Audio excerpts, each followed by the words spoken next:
Jean Friday, who is the president of the Pennsylvania Alliance for Retired Americans.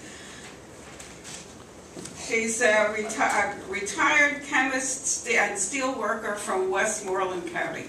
Thank you, Georgia. Thank you, everybody. I'm pleased to be here representing the Pennsylvania Alliance for Retired Americans, an organization of seniors with 300,000 members and 140 local affiliates across the Commonwealth.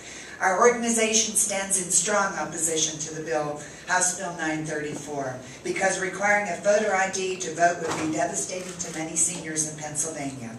For those who drive, this is just a little minor nuisance, but we must consider the large population of Pennsylvania to whom this would be a great obstacle. Estimates are that 18% of American seniors lack a valid photo ID. In Pennsylvania, we're talking about a greater number of seniors than the total population of Pittsburgh.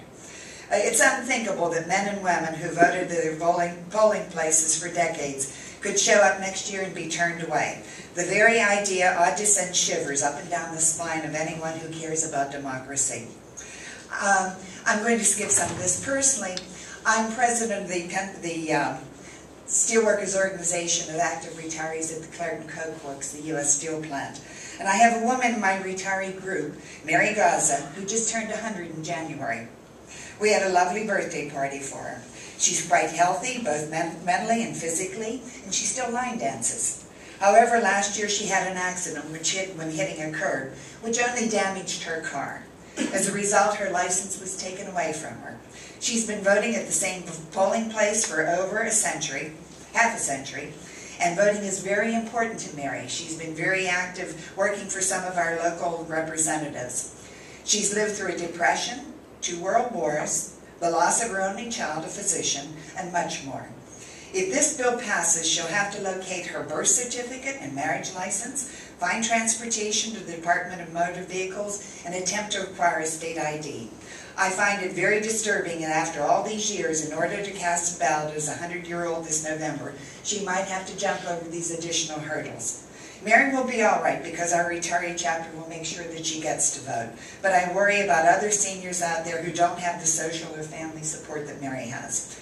These men and women who devoted so much to our country for decades should not be denied the right to vote. The Pennsylvania Alliance also has several affiliated clubs based in residential senior communities. In Pittsburgh, I often visit the 4 low-income communities run by EDOG who participate in the Alliance. Most of the seniors living in these communities do not drive, and most do not have a driver's license or any other ID. The building staff, in addition to planning activities and taking care of the residents' everyday needs, provides a van for them to go to vote. There are hundreds of similar facilities across Pennsylvania that already go the extra mile to get these residents to the polls.